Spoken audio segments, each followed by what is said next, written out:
ความดีงามจารึกไว้ในใจชนจากความตั้งใจมั่นของพระเถระผู้เปี่ยมล้นนำพาศรัทธาทุกคนสู่ภูกามยาวแดนร่มเย็นจากม่อนกำพร้าในอดีตท่านนิมิตสร้างบุญญาพลิกฟื้นพื้นป่าพนาเป็นอารามตระการตาให้พบเห็นนามพระครูอภิรักษ์ชินวงศ์หรือพระครูไทยผู้ร่มเย็นพระพุทธศาสนาสติและภาวนาโอวัดป่าพุทธชินวงศารามงามล้ำเกินคำนิยามดังแดนธรรมบนพระสุธาพญานาคราชโอบเขาใหญ่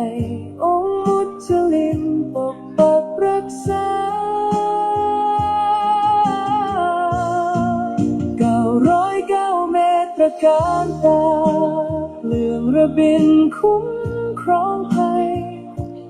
กราบพระพุทธมหาจักรพรรดิโลกเกาวิวรณ์องค์ตระหง่านยิ่งใหญ่ด้วยบารมีพระครูไทยผู้สร้างไว้เป็นศูนย์รวมใจชาวพุทธมูลนิธิพุทธสุวรรณภูมิร่วมล้อมรวมความศรัทธาสร้างศูนย์รวมใจล้านนาให้มีที่พึ่งทางใจสูงสุดงานเผยแผ่พระศาสนาท่านทุ่มเทไม่เคยหยุดเพื่อเป็นสถานปฏิบัติวิมุตติจุดแสงสว่างกลางใจคนสัตนาคราชปกปักรักษาแดนธรรมเสียงสวดมนต์เช้าค่ำดังก้องกังวานทุกหนกุศลที่ท่านสรรเสริญยังรากลึกในใจชนเป็นบุญตาบุญกุศลที่ได้มาเยือนพะเยาโอวัดป่าพุทธชินวงศารามงามล้ำเกินคำนิยามดังแดนธรรมบนพระสุธาพญานาคราชโอบเขาใหญ่องค์มุจลินปกปักรักษา909 เมตรตระการตาเลื่องระบินคุ้มครองภัยกราบพระพุทธมหาจักรพรรดิโลกเกาวิวรณ์องค์ตระหง่านยิ่งใหญ่ด้วยบารมีพระครูไทยผู้สร้างไว้เป็นศูนย์รวมใจชาวพุทธกราบเท้าด้วยศรัทธาพระครูอภิรักษ์ชินวงศ์เจตนารมณ์ท่านมั่นคงสืบสายธรรมตลอดไปวัดป่าพุทธชินวงศารามศูนย์รวมศรัทธาแห่งชาวไทย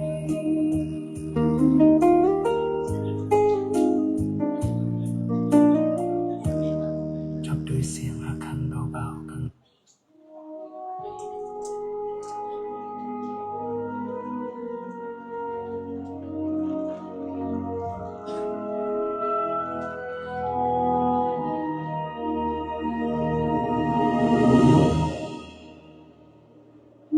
ดินแดนพะเยา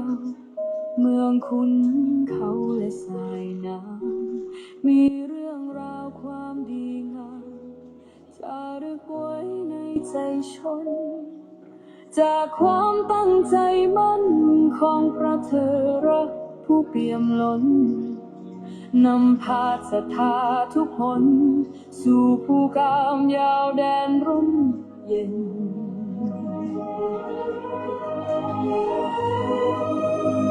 จากมนต์กำพร้าในอดีตท่านนิมิตสร้างบุญญาพลิกฟื้นพื้นป่าพนาเป็นอารามตระการตาให้พบเห็นนามพระครูพิรักษ์ชินนวงศ์หรือพระครูไทยผู้ร่มเย็นพาพุทธศาสนิกชนบำเพ็ญเจริญสติและภาวนา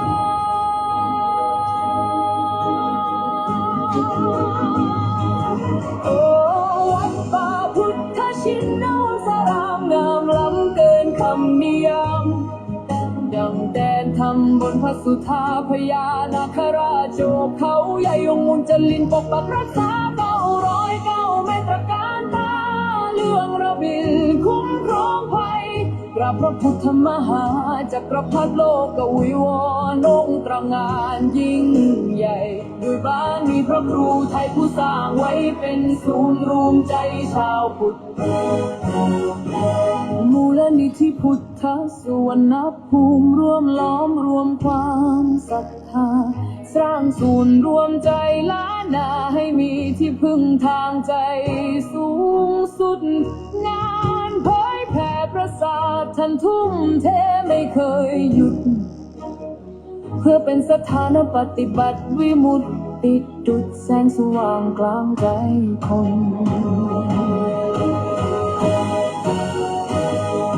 สัตนาคาราชปักรักษาแดนธรรมเสียงสวดมนต์เช้าค่ำดังก้องกังวานทุกคนกุศลที่ท่านสรรสร้างยังรากลึกในใจชนเป็นบุญตาบุญกุศลที่ได้มายนเยือนพะเยาโอ้วัดป่าพุทธชินวงสรามงามล้ำเกินคำนิยามดังแดนทำบนพระสุธาพญานาคราชโชคเขาใหญ่องค์จลินปกปักรักษา909เมตรการตาเรื่องระบิลคุ้มครองภัยกราบพระพุทธมหาจักรพรรดิโลกวิวรณ์องค์ตระหง่านยิ่งใหญ่ด้วยบารมีพระครูไทยผู้สร้างไว้เป็นศูนย์รวมใจชาวพุทธกราบแทบเท้าด้วยศรัทธาพระครูอภิรักษ์ชินนวงศ์เจตนารมณ์ท่านมั่นคงสืบสานธรรมตลอดไปวัดป่าพุทธชินนวงสารา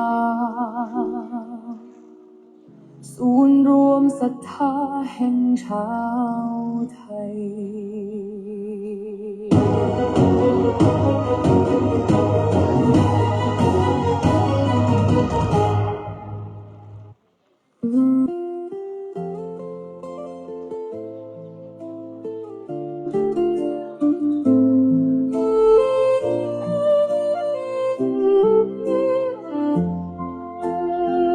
น้อมจิตกราบลงด้วยความเคารพศรัทธาวันมงคลเวียนมาศิษยานุศิษย์พร้อมใจกันจากวัดพิชยญาติการามแสงธรรมส่องสว่างงามถึงมนต์พญานาคราชวัดป่าพุทธชินวงสารามดินแดนล้านนาพะเยาพระครูไทยผู้เปลี่ยนด้วยความเมตตาสร้างสรรค์จันลงศาสนานำพาศิษย์ก้าวเดินไปมูลนิธิพุทธสุวรรณภูมิที่ท่านได้สืบสานเป็นศูนย์รวมแห่งศรัทธาและงานสืบทอดพระพุทธศาสนายิ่งใหญ่สิริอายุวัฒนะวันเกิดพระครูไทย 16 เมษายนมหามงคลชัยน้อมใจกราบวันทาน้อมมุทิตาสักการะพระครูพิรักษ์ชินวงศ์ขอพระเกียรติยศดำรงพระธรรมนำใจทุกแห่งหนขอคุณพระศรีรัตนตรัยคุ้มครองและบันดาลดลให้ท่านปราศจากโรคาภัยพานชนเป็นร่มบุญของปวงชนตลอดกาลพระผู้สร้างผู้ให้ด้วยใจที่บริสุทธิ์นำพาชาวพุทธ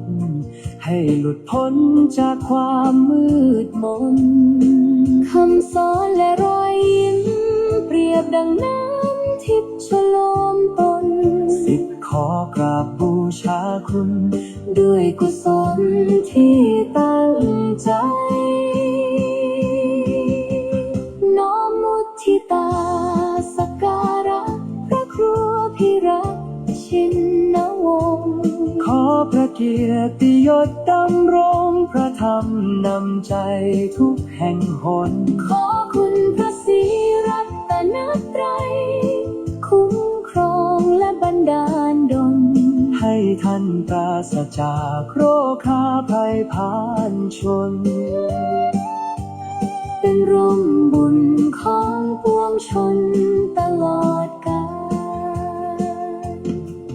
ขอน้อมกราบแทบเท้าเจริญสิริอายุวัฒนาพระครูอภิรักษ์ชินวงศ์สาธุสาธุสาธุ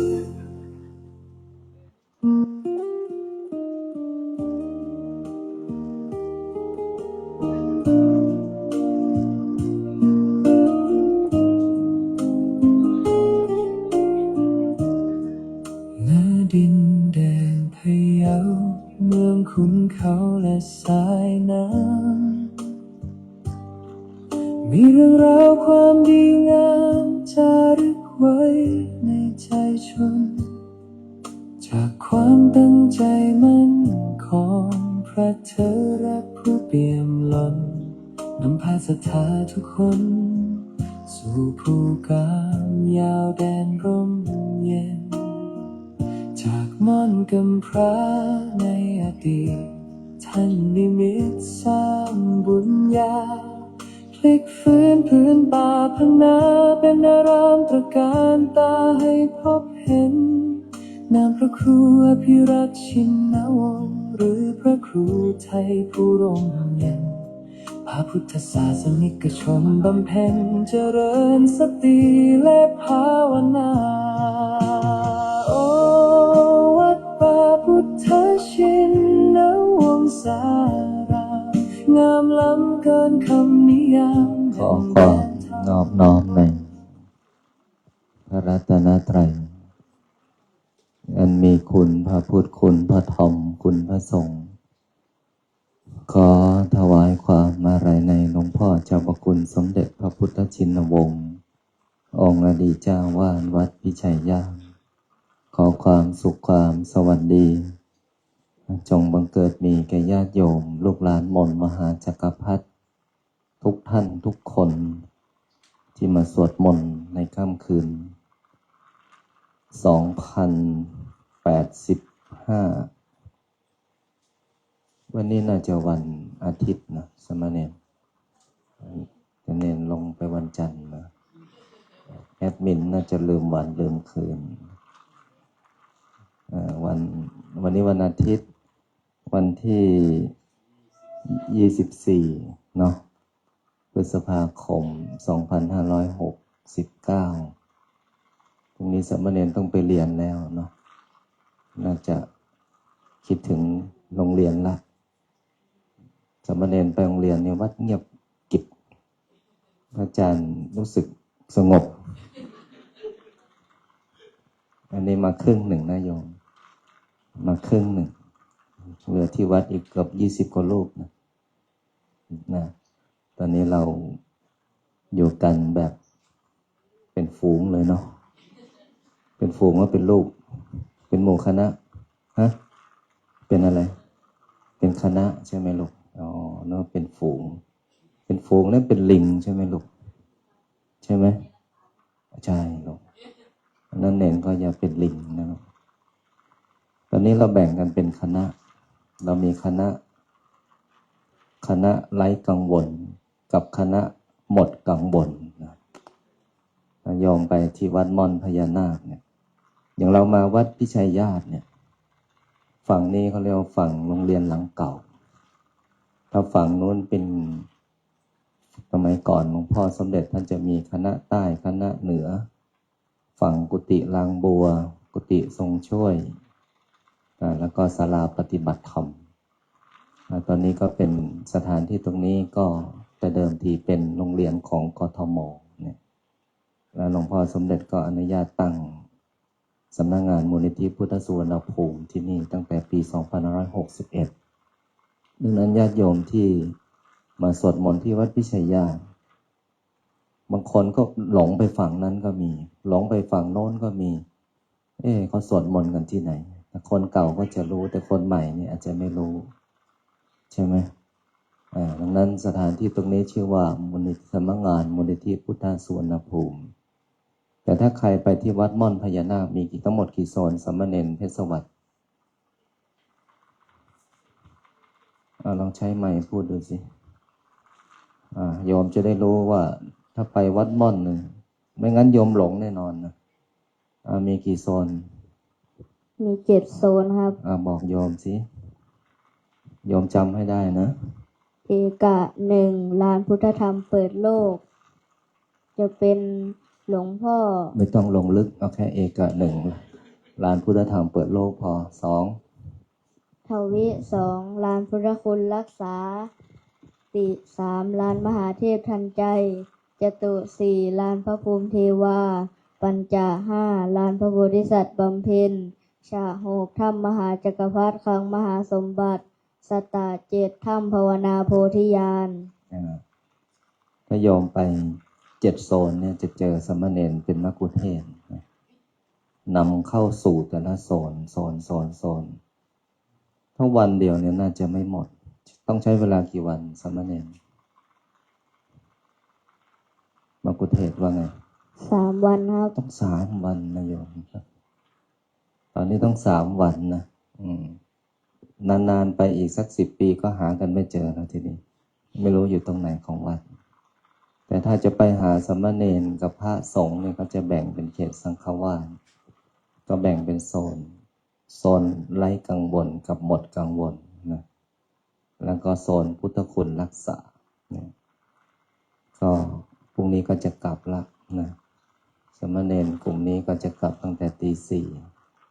เนาะพร้อมยังอยากอยู่นี่ว่าอยากอยู่ม่อนฮะ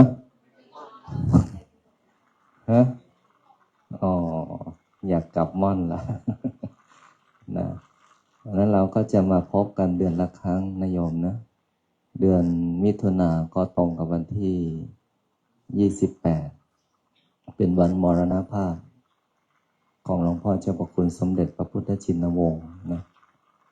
อาจารย์ก็ตั้งใจไม่ใช่ตั้งใจทุกปีทำบุญถวายหลวงพ่อนั่นแล้วก็ตอนเย็นเราก็จะสวดมนต์บทมหาจักรพรรดิที่นี่4 โมงเย็นเนาะมาไวนิดหนึ่งนะถ้ามา5 โมง6 โมงก็จะพวกเราก็จะกลับดึกถ้า4 โมงเริ่มก็กำลังดีทุ่มครึ่งก็บ้านใครบ้านมัน2 ทุ่มก็ไม่ดึกมากแต่ว่ากรุงเทพเนี่ยจะใกล้จะไกลรถมันติดเนาะวันนี้พระอาจารย์ก็ไปทั้งวันเหมือนกันนะตอนเช้าก็ไปสวดมนต์บ้านลูกศิษย์นะโยมพี่ทิพย์นิมนต์ไปตอนนิมนต์ไปสวดมนต์ที่บ้านสวดมนต์ที่บ้านโยมเสร็จเกือบบ่าย2 โมงเนาะก็พี่ทิพย์ก็บอกว่า จะให้ทำอะไรก็ได้หมดเลยมาแล้วขึ้นบันไดลงบันไดเจิญทุกหลังได้หมดเลยเสร็จก็ไปโน่นเลยไปนครปฐมต่อไปดูความคืบหน้า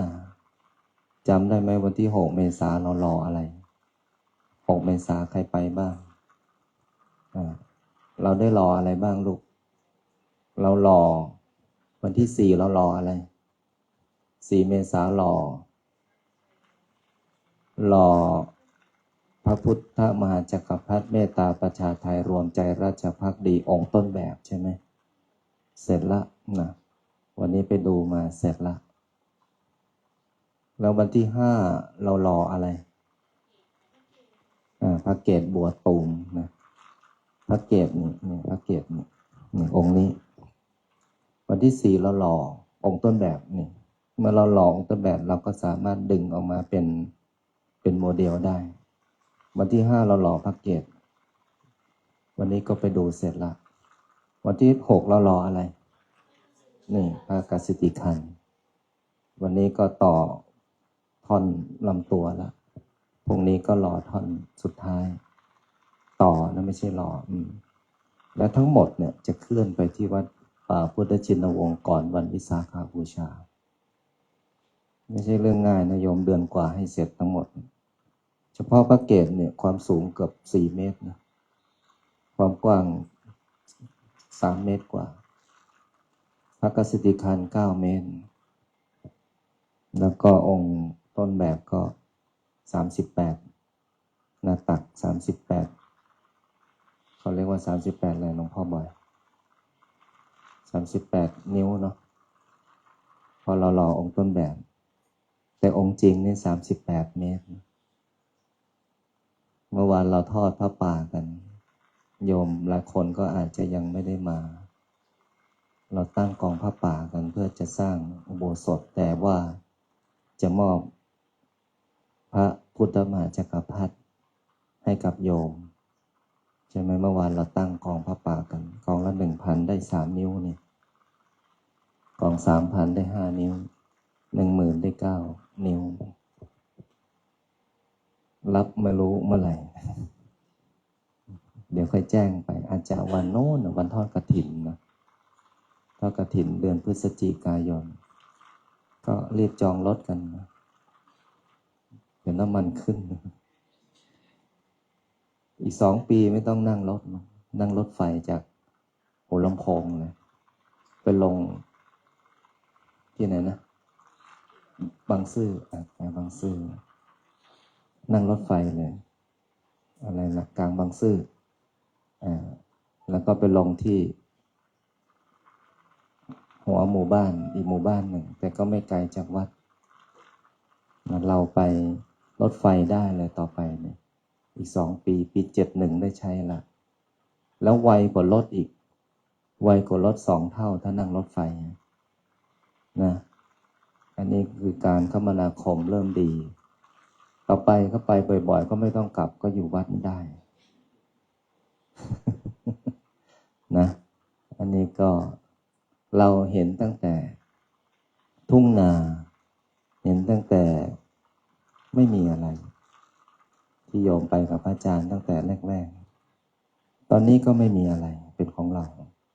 ที่เราสร้างก็ฝากไว้เป็นโบราณสถานภายภาคหน้า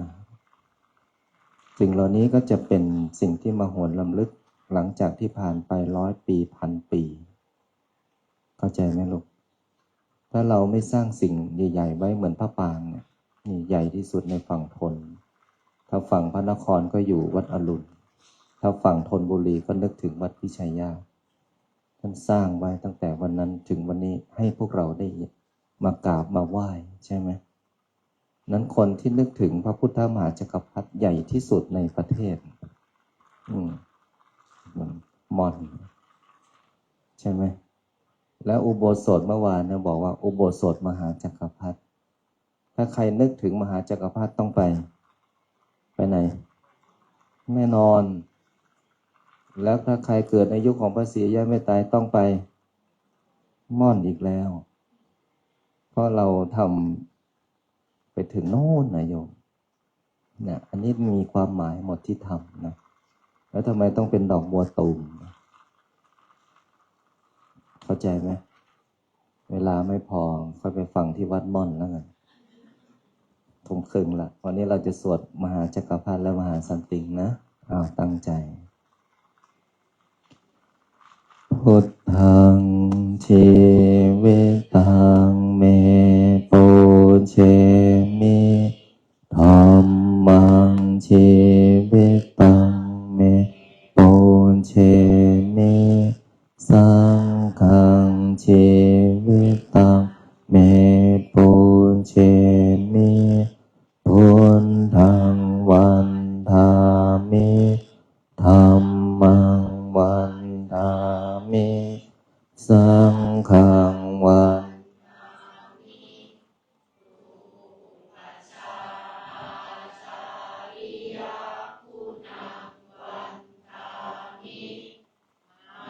ปาปิตุคุณังวันทามิผ่านไปสิกขาคุณังวันทามินะโมตัสสะภะคะวะโตสัมมาสัมพุทธัสสะนะโมตัสสะ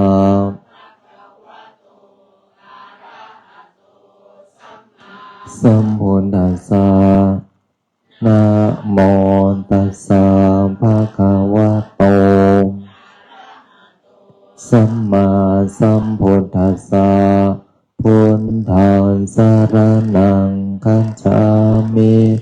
ธัมมังสรณังคัจฉามิสังฆังสรณังคัจฉามิทุติยัมปิพุทธสรณังคัจฉามิทุติยัมปินังคัจฉามิทุติยัมปิ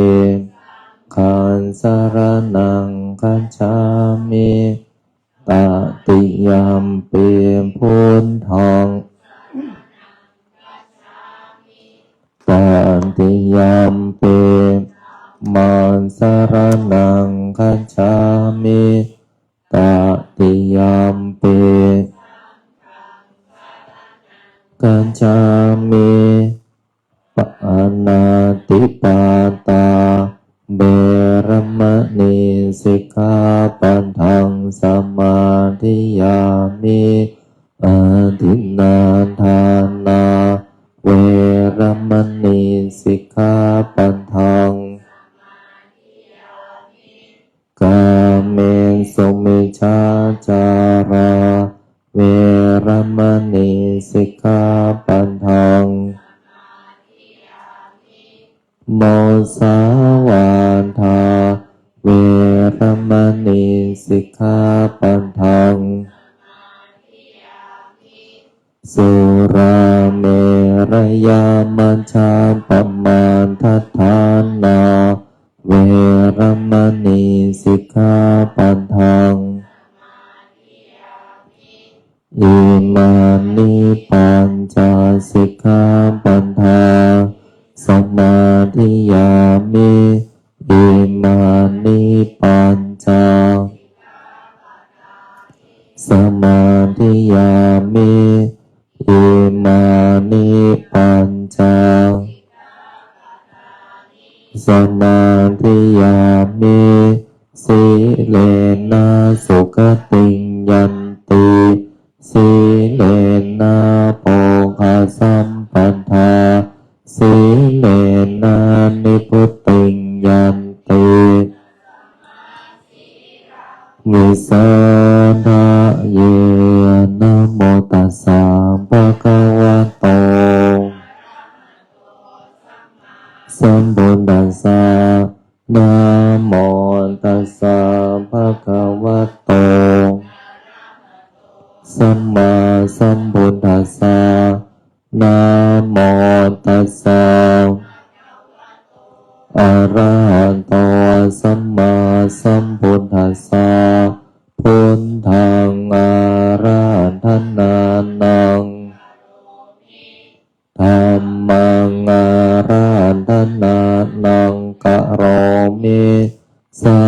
ฆังอาราธนานังนะโมโพธิสัตว์โตอาคันติมายาอิติภควานะโมโพธิสัตว์โตอาคันติมายาอิติภควานะโมโพธิสัตว์โตติมายาอิติภควานะโมโพธิสัตว์โตนะโมโพธิสัตว์โตพรหมปัญโยนะโมโพธิสัตว์โตพรหมปัญโยโยโทโสโมหันจิเตนาภูนดัสสมิงปาปะกะโตมายาคมะธเมกะตังโทสัพพะปะปังวินาสันโตโทโสโมหจิตเตนาปัสสมิงปาปะกะโตมายากรรมธรรมเมกะตังโทสังวินาสันโตโยโทโสโมหจิตเตนาทัสสะมิงปาปะกะโตมายากรรมธรรมเมกะตังโทวินาสันโตนะโมตัสสะภะคะวะโตสัมพุทธัสสะนะโมตัสสะภะคะวะโตสัมมาสัมพุทธัสสะนะโมตัสสะภะคะวะโตอะระหะโตสัมมาสัมพุทธัสสะนะโมพุทธายะพระพุทธไตรรัตนญาณมณีโนภาลาสิสหัสสสุธรรมาพุทโธธรรมโมสังโฆยะถาพุทโมนาพุทธบูชาธรรมบูชาสังฆบูชาอาคิทานังวารังคันทังสิวาริจมหาเถลังอาหังวันทามิทุระโตอาหังวันทามิธาตุโยอาหังวันทามิสัพพะโตพุทธาธัมมาสังฆาปุญเชมินะโมพุทธายะพระพุทธไตรรัตนญาณมณีโนภารัตสิสหัสสสุธรรมาพุทโธธรรมโมสังโฆยะถาพุทโมนาพุทธบูชาธรรมบูชาสังฆบูชาอาคิทานังวารังคันทังสิวาริจมหาเถลังอาหังวันทามิทุระโตอาหังวันทามิธาตุโยอาหังวันทามิสัพพะโตพุทธาธัมมาสังฆาปุญเชมินะโมพุทธายะพระพุทธไตรรัตนญาณมณีโนภาลาสิสหัสสสุธรรมาพุทโธธรรมโมสังโฆยะถาพุทโมนาพุทธบูชาธรรมบูชาสังฆบูชาอาคิทานังวารังคันทังสิวาริจมหาเถลังอาหังวัน ทามิทุระโตอาหังวันทามิธาตุโยอาหังวันทามิสัพพโสพุทธาธัมมาสังฆาปุญเชมินะโมพุทธายะพระพุทธไตรรัตนญาณมานีโนปารังสิสหัสสสุธรรมาพุทโธธัมโมสังโฆยะถาพุทโมนะพุทธาบูชาธัมมาบูชาสังฆาบูชาอาคิทานังวารังคันทังสิวาริจมหาเถลังอาหังวันทามิทุระโตอาหังวันทามิธาตุโยอาหังวันทามิสัพพโตพุทธาธัมมาสังฆาปุเชมินะโมพุทธายะพระพุทธไตรรัตนญาณมานีโนปาลังสิสหัสสสุธรรมาพุทโธธัมโมสังโฆยะถาพุทโมนะพุทธาบูชาธัมมาบูชาสังฆาบูชาอาคิทานังวารังคันทังสิวาริจมหาเถลังอาหังวันทามิทุระโตอาหังวันทามิธาตุโยอาหังวันทามิสัพพโสพุทธาธัมมาสังฆาปุญเชมินะโมพุทธายะพระพุทธไตรรัตนญาณมานีโนปาลังสิสหัสสสุธรรมาพุทโธธัมโมสังโฆยะถาพุทโมนะพุทธาบูชาธัมมาบูชาสังฆาบูชาอาคิทานังวารังคันทัง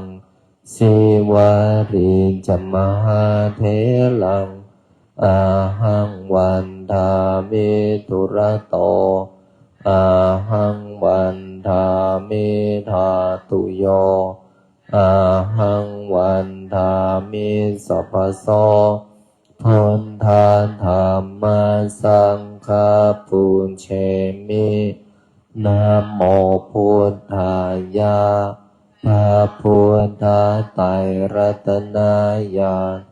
มานีโนปาลังสิสหัสสสุธรรมาพุทโธธัมโมสังโฆยะถาพุทโมนะพุทธาบูชาธัมมาบูชาสังฆาบูชาอาคิทานังวารังคันทังสิวาริจมหาเถลังอาหังวันทามิทุระโตอาหังวันทามิธาตุโยอาหังวันทามิสัพพโสพุทธาธัมมาสังฆาปุญเชมินะโมพุทธายะ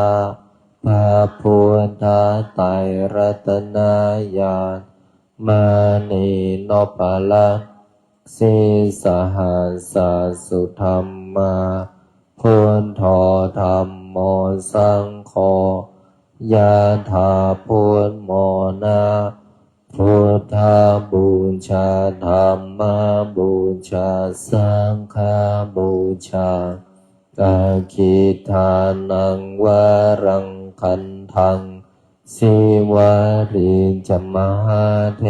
ลัง อาหังวันทามิทุระโตอาหังวันทามิธาตุโยอาหังวันทามิสัพพโสพุทธาธัมมาสังฆาปุญเชมินะโมพุทธายะพระพุทธไตรรัตนญาณมณีนพลัสสิสหัสสสุธรรมาพุทโธธัมโมสังโฆยะถาพุทโมนะพุทธาบูชาธรรมบูชาสังฆบูชาอาคิทานังวะรังคันทังสิวาริจมหาเทลังอาหังวันทาเมตุระโตอาหังวันทาเมธาตุโยอาหังวันทาเมสัพพโสพุทธาธัมมาสังฆาปุญเชมิเปิดหนังสือไปหน้า134วันนี้เราจะได้สวดมนต์มหาสันติงซึ่งมนต์มหาสันติงนี้ก็จุดกำเนิดในยุคของหลวงพ่อสมเด็จพระพุทธชินวงศ์ก็ปี2540นะ2540นี้หลวงพ่อนำมาสวดที่นี่ละจากนั้นก็สวดมาตลอดนะแต่มนต์บทนี้นี่มีอายุ600กว่าปีนะเป็นมนต์ของภาคเหนือสมัยล้านนานะสวดแล้วชีวิตดีนะเราตั้งใจนะคนที่สวดทันก็สวดพร้อมกันคนที่สวดแล้วหลุดหมายถึงอยู่ตรงไหนหาไม่เจอเนี่ยก็เข้าสมาธิเลยนะแค่เราจิตลอยก็หลุดแล้วนะจิตลอยหลุดเพราะว่าตาเราต้องจ้องจิตเราก็ต้องจดจ่อเราลองดูนะว่าสมาธิใครจะดี ตั้งใจหันธรรมยังอุปาตาสันติคาทาโยภนามาเส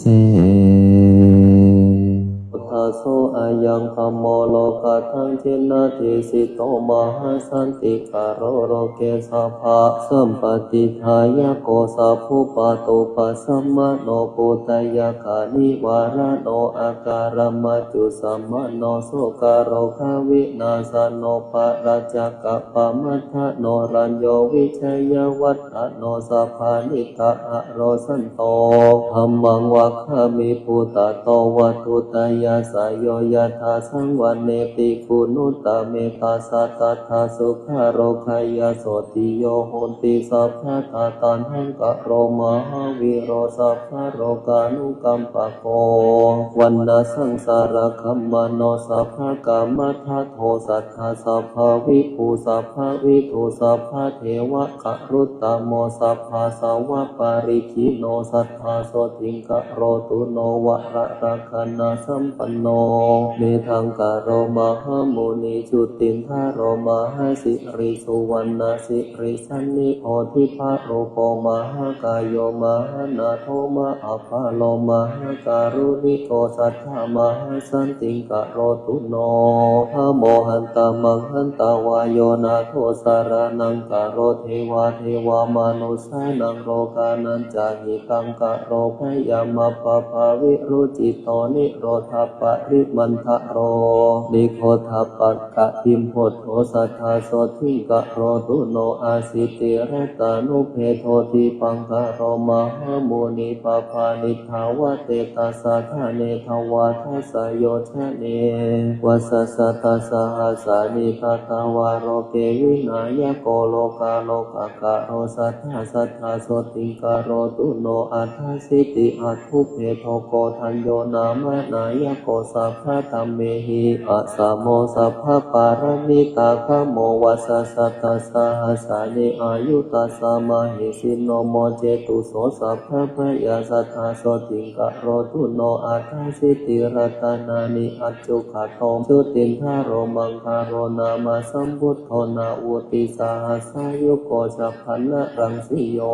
ทัสสะสะหัสสะโลกธาตุโยภะลันตาตัสสะชาเทนติเอสาโสติกะโรตุโนนาวุติรัตานุเพโทสุมาโนนามนายโกกัญจนาจาราสังกาโสนาวุติสาหัสสายุโก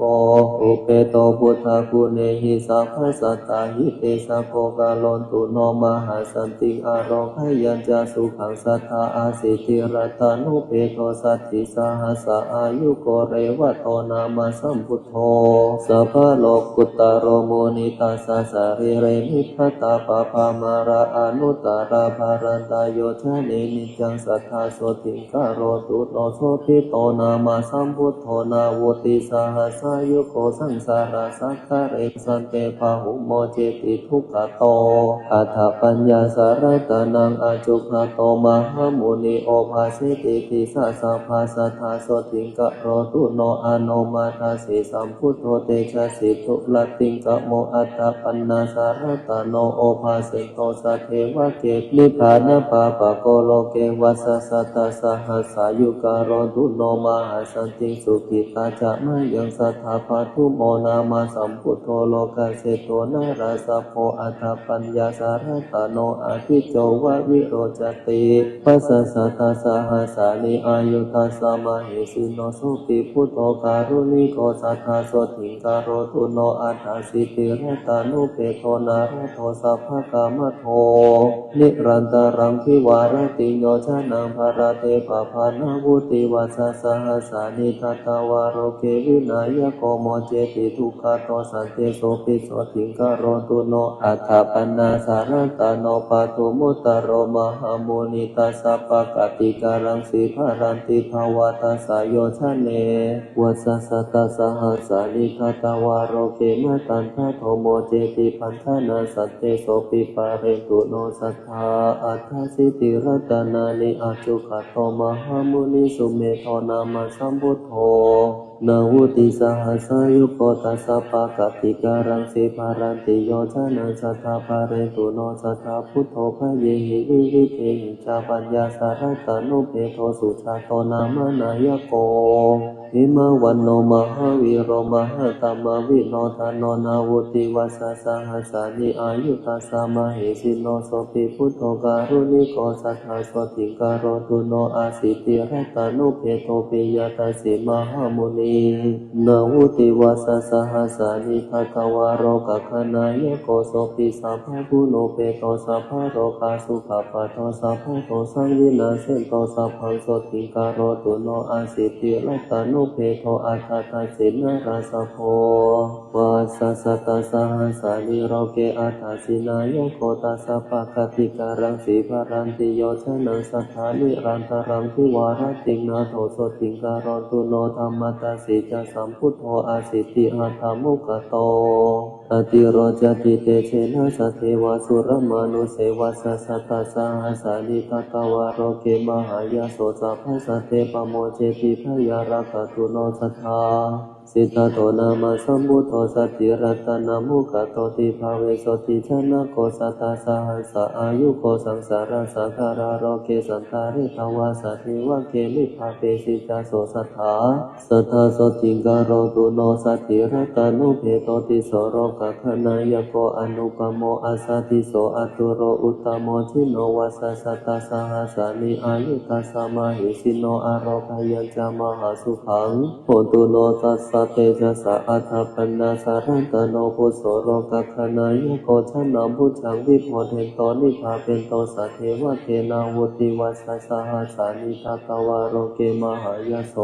พุทธรันโตปะหุสัจเจสัทธาโสติงการอนตุโนอาสิติรัตานุเพโทวิปัสสิโรกานายโกปปานิภาวะเตตัสสะสัมมันตาสัตตโยชะเนโสปิเทวมนุสานังพันธนาปาริโมชเยอะสิติสหัสสายุโกนาโทโสติงการอนตุโนสัตตติหัตตมุเพโทสิกินาเมสนายโกปปานิภาวะเตตัสสะสัมมันตาโยชนะตเยโสปิอตุรโยสัมพุทโธสัตตติสหัสสายุโกกโรตุโนมหัสสันติสุขิตาจะเมยังสัทธาเวสะภูนามาสัมพุทโธเหมารูปัสสามุปะโมสัทธิรัตนามุเปโตสัทธิจัสสหัสสายุโกภามะเทวมนุเสหินาคาสุรติเจหิวาโอชิโตปิสัทธานาโทสัทธาโสติการอนตุโนตาริสารันตานุเพโทกาภูสันโทมหามุนิตาสกายานิจารันติปภาทวาทัสสโยชเนจัตตาริสาสหัสสานิตัสสะอายุอนุตตโรกโรตุโสสัทธานาโทอายุสุขังพระรัญจโนโกนาคัมมะเนสัมพุทโตติสหัสสะสมุขโตติสวัสสะสหัสสานิอายุตัสสะมหิสิโนธรรมะมะเตนะตัพเพตาเทวสังฆสุราระเยมาหิตาเรจชนะตังสัทธาโสติการอนตุโนกัสสะโปนามาสัมพุทโธธัมมราชาปะพังการโรวิสัตติหาตามุเปโทวิสัสสหัสสะอายุโกอนุปโมสัมมาสัมโมเทวาสัทธาอนุตตโรการโตุโนมหัสสันติอโรคยัญจเชยังสัทธาอัฏฐาราสหัสภูเพโทโคตโมสัพพยาวัฏโนสัพพัญญูสัพพติระโกสัพพโรกาสุขปโทสัมพุทโธสัพพธรรมานังภาเกหิภาคยวายุโตวิชาจารณะสัมปันโนโสทยาโรคยังทัตถาตุโนอาปาติตาจะสัมพุทธาอเนกสัตตโพธิโยสัพพโรกามปิญญายาสัพพสัตตาทุกัมปิโนสัพพเวรพยาติตาสัพพโรกาสุขปาทาสัพพโตสังวินาสิตาสัพพโสติกะโรตุโนอนาคเตจะสัมพุทโธเมตตโยเทวะโพชิโตมหิติโกมหาเทโวมหาสันติกะโรตุโนสัพเพปัญเจกสัมพุทธานิโรธาชนะโกวิโตนิราระยานิลาสังกะอัปปมายามหิสโยตุเรติวินัยเยติสาวะสัมปตตาตังคะเนนะเตสัมทิฏฐิกะภะเรกตวาสัทธาสันติกะโรตุโนสวากาตตาทิสัมปันโนธัมโมสัพพะริยติโกสังสารสัคารโรเกตาเรติชินโคจารโรกิเรจัจารวิทาสิวิสุทโธพุทธสิวิโตนิพพานะคัมมโนสันโตสัทธาโสติกะโรตุโนสิราธิคุณสัมปันโนสังโฆมะขะภะเรติโตชิตินกริโยชิตาภาโปทักขินโยอนุตตโรอนาสาวกปาริสุทโธนิลาสะโสภวะภเวนิพพานะโคจารสันโตสัทธาโสติกะโรตุโนอัญญตโกทัญญทิโรรัตัญญูนังอโคอาหุธัมมาจักขาภิสัมมาโยสัทธาโสติกะโรตุโนวะปะทิโรมหาปัญโยมหาธัมมาวิโนทโนมหาสันติกะโรโรเกมหาสันติกะโรตุโนปฏิโยปัตสิโรจาทักขินโยอนุตตโรโรกัตถจาริโตทิโรสัทธาโสติกะโรตุโนมหานะโมมหาปัญโยมหาธัมมาวิทุสุตโตมหายินาสวัทธิโรมหาสันติกะโรตุโนอาจาจิทิโรมหาปัญโยจิตาภารจิตินทริโยจิตาปัญจติโกโรเกสัทธาโสติกะโรตุโนอนุบุพิกาทังสุตตวายโสเอกคัมมานะโสอาคาธัมมะมนุปัตโตโสตยาโรคยังทัตถาตุโนจัตตวาทิกาจปัญญาสัทธิราคิหิสหายกาปัตตวานะปารมังสันติสัทธาโสติกะโรตุโนเยติงสาภัทธวัคคิยาลูเกนะตุระวันนิโนหินาสวาวสิปุตตาเตกะโรตุอนามยังอุรุเวราคัสสะโปบิมหาบริสานะมุตตโมทาปิโตอาคาธานามิสัทธาโสติกะโรตุโนโยนาทิกาสัพพะเตโรปุญญาเกโตอนุตตโรสัสังโฆศิลาสัมปันโนสัทธาโสติกะโรตุโนธัมมปัจจาริโตสันโตโยทิโรคยังกัสสะโพสังยุตโตภวะนิเยหิสัทธาโสติกะโรตุโนโรกานาทังทเปตวานาปัญญวันตานาปานินังปัญญายาสาริพุทธสักการะนาคติโสระสิง สารีพุทโธมหาปัญโยปัตตโมอาคาสาวะโคธรรมเสนาปฏิเสโธสัทธาโสติกโรตุโนปัทังคุริกามเตนะเวชยันตาปะกัมปโนปัทวิงมหาติสัพพะสัมมัทโทปริวัติโตโมภารโนมหาเทโรทุติโยอาคาสาวะโกอิทธิมันตานังโสอะโคสัทธาโสติกโรตุโนมหากัสสปะเทโรปิอุตตตะกะนังคันนิโพธุตะคุณังคณิขิตโตตติโยสัตตุสาวะโกอารัญญวาสาภิระโตบังสุกุรัทะโลมุนีสุขตาสาสนาทาโรสัทธาโสติกโรตุโนอาปาติอนาปาติยาสเตกิจายโกวิโทวินเยอาคานิกิโตอุบาริสัตุวันนิโตวินเยปารามิปโตวินยโคจโรมุนิกาโรตุโนมหาสันติโสทยาโรขยังทัตตาตุโนอนุรุตธมหาเทโรติปัจจคูณมุตตโมยติเสโทภควะโตโสทยาโรขยังทัตตาตุโนอุจจาบริกานังอโคภะคิโยสุสมาหิโตการิโคทายะปุตโตจาสัทธาโสทิงกะโรตุโนอานันโทพุทธุปัฏฐาโกสังกิติสานุสัมมาโตปะหุสโตธรรมะพระโรสัทธาโสทิงกะโรตุโนกิพิโรสิริสัมปันโนมหาสุขสัมมปิโตมหาทินาสาวจาโตมหาสันติกะโรตุโนคารุวาสังวสิตวานาปัสสนโนพุทธสาสเนคารุจาระหะตังปโตสัทธาโสทิงกะโรตุโนกุรปัสสะทัชนะโกการุทาเยมาหิติโกเอตทัคติโตทิโรสัทธาโสทิงกะโรตุโนเสโธธรรมกะติกานังตินังเวทานาปาระกุปโนมันตานิยาคุนโตเทโรโสทิงกะโรตุโนภารัตวาโชมหาเทโรสีหานาธานามุตตโมทาปิโตอาคาธานัมหิสัทธาโสทิงกะโรตุโนสังกิตตาภาสิตามัทังวิทาเรนะวิจานะโกกัจจโนภาวานิเนโหเทโรโสทิงกะโรตุโนราคุตังคาปติโยเทโรมัจจุสารานามุตตโมทาปิโตอาคาธานามิสัทธาโสทิงกะโรตุโนอารานาวิหารินังอโคทักขินโยอนุตตโรสุปุติปุตตะธัมมโนเทโรโสทิงกะโรตุโนอารัญญวาสินังอโคเรวะโตขะพิวะวะนิโยวิเวกาภิระโตเทโรสัทธาโสทิงกะโรตุโนชายินาอุตตโมเทโรกังคะเรวะตานามะโคสมาธิจานังปุสสาโรสัทธาโสทิงกะโรตุโนโสโนจักโกเวริโสปิอารันทะปิริยานามุตตโมปะหิตตโตสัทธาเทโรโสทิวะสงกะโรตุโนกัณยานาวะกัลละนานังโสโนโกติกันโนปิจาอาโคติวันนิโตเทโรโสทิวะสงกะโรตุโนราภิตามุตตโมเทโรสิวะเรอิติวิสุทโธโสระโตปัญจยาติวิสัทธาโสทิงกะโรตุโนสัทธาทิมุตตานังอโควะกะริอิตินามะโคปะโมจะพะหุโรเทโรสัทธาโสทิงกะโรตุโนราหุโลพุทธปุตโตปิสิกขากามานามุตตโมทายะโทสัพพะธัมเมสุมหาสันติกะโรตุโนสัทธายะปปะชิตาวานาละตะปะโรปะระกะมิเอตทัคเจปิโตเยวะสัทธาโสทิงกะโรตุโนคุณดทาโนมหาเทโรสาระคังปัตตมังคะโตทาปิโตเยวะทานามิสัทธาโสทิงกะโรตุโนปฏิภาณวันตานัมปิอาโคติพุทธวันนิโตวังหิโสอาระหังเสโทสัทธาโสทิงกะโรตุโนสัมมันตปาสาธิกานังอาคาธานามิตาปิโตอุปาสิโนวังคันตปุตโตสัทธาโสทิงกะโรตุโน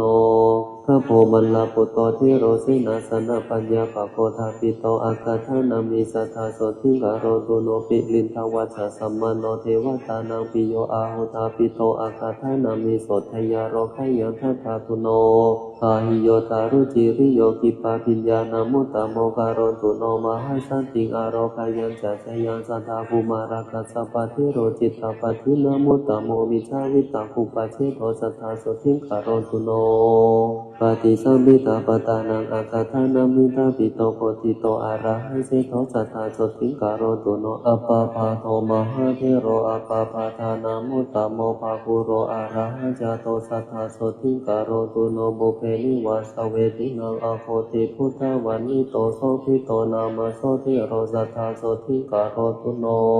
มหากะปินาทิโรปิภิโกโอวาทโกอาหุบุสาโรโอวาทกาเนสัทธาโสทิงกะโรตุโนภิโกโนวาทกานะโคนันทโกอิปิวิสุตโตปาเรตุโนสัทธาทิโรโสทิงวะสุงกะโรตุโน อินทริเยโสพุทธทวารโรอาคัฏฐเนติโตอาหุนันทธิโรวสิปัตโตสัทธาโสทิกะโรตุโนเตโชธาตุกุสารานังอาคัฏฐานามิตาปิโตสัพพะโตนามาโสติโรโสทิภาสุกะโรตุโนสัญญาวิวัตตปุสาโรปัฏฐานโนภาวนารโตพุทธสิโสมหาปันโทมหาสันติกะโรตุโนจุรปัฏฐกัตถิโรปิมาโนมะยาภินิมิโตถาปิโตอาคัฏฐานามิสัทธาโสทิกะโรตุโนปฏิภาณยกานังตุอาคัฏฐานามิถาปิโตราโททิโรมหาโสทิกะโรตุโนอานามะยังโรกาจิวรธารานังภิกขุนังอุตตโมอาหุโมภราชมหาทิโรมหาสันติกะโรตุโนวิมาโรวิมารปัญโยสุโรโปสุสมาหิโตราโชนาริมปติขันเทมหาสันติกะโรตุโนธรรมปาโรมหาปาโรมหาธรรมตาโรยติมหาหินาสาวโรเกมหาสันติกะโรตุโนจักขุปาโรมหาทิโรปัฏฐานโนสีลสังวุตโตปะหิตโตมหากายโยมหาสันติกะโรตุโน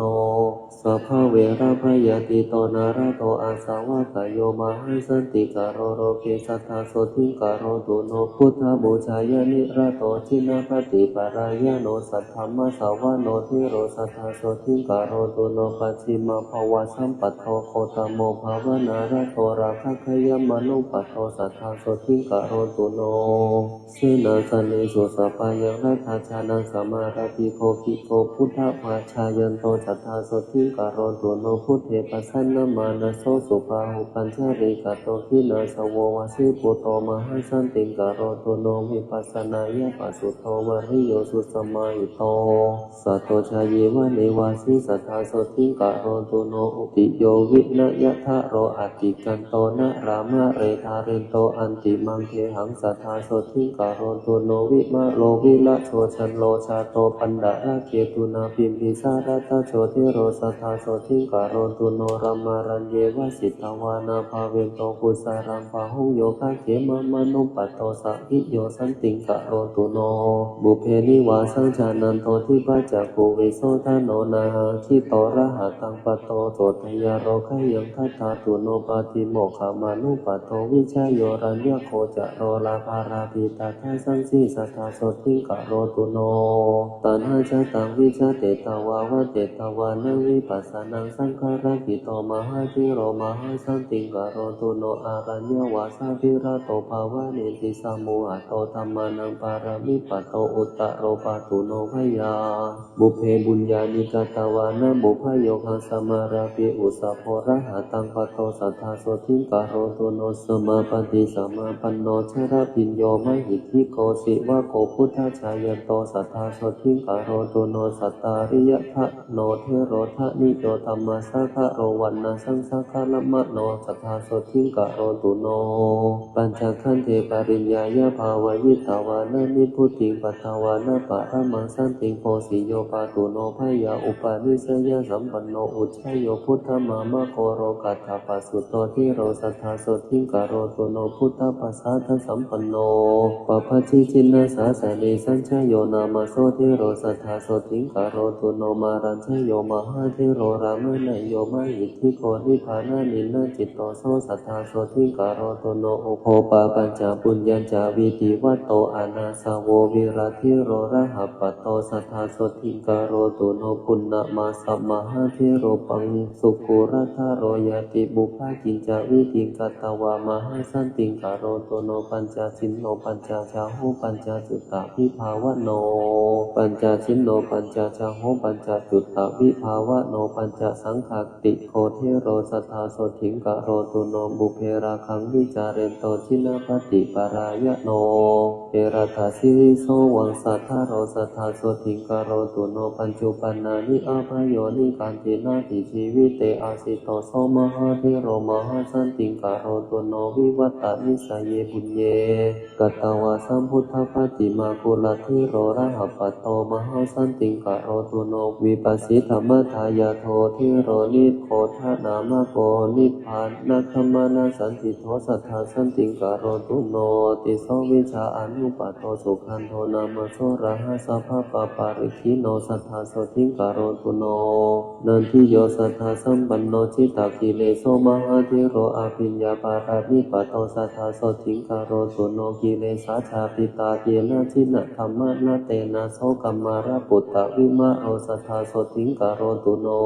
เทวโรกามนุสิสุอนุพุตตวาวิปุติโยติสัทธิโรมหาปุโตมหาสันติกโรตุโนสุวิมุตโตมหานาโคติหิวังเกหิมุตตะโคสุมังคโรมหาเทโรมหาสันติกโรตุโน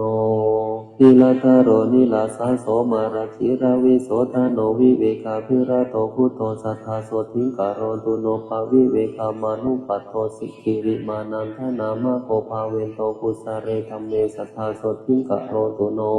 พุทธศาสนามาระโตสมิทธิภาวนาระโตสมิทธิคุณาสัมปันโนสัทธาโสติกโรตุโนอาราธิตะชิโนสันโตโสติเทโรมหาราหวิมุตโตสัพพสังสาราสัทธาโสติกโรตุโนเสนาสานานิปันนานิเสวันโตชานามาราภิชาราพิญโยมหาจุนโทสัทธาโสติกโรตุโนชนะเทโรสหชาโตสุนันโตชินาสาสานังโยคะเขมามนุปัตโตสัทธาโสติกโรตุโนเมขิโยพุทธุปัฏฐาโกชินาปฏิปารายานโอมิชาวิตาคุปะเชโทสัทธาโสติกโรตุโนอุปาวานโนมหาเทโรมหากายโยมหาราหมหิทิโกมหาเทโชสัทธาโสติกโรตุโนสังกิจโจโจรัตถมโนสัพพะสังโยชนะกายโยปาเรกุโนสัพพะพยาโสทยาโรคยังทัตถาตุโนปัญหาพยาการานิชิโกเมตตาชานาราโตยติโสภะโกปายาสัมปันโนสัทธาโสติกโรตุโนเกตาสัมปัตติสัมปัตโตวัตตมโนวะโสตินาสุมาโนอาราหะชาโตสัทธาโสติกโรตุโน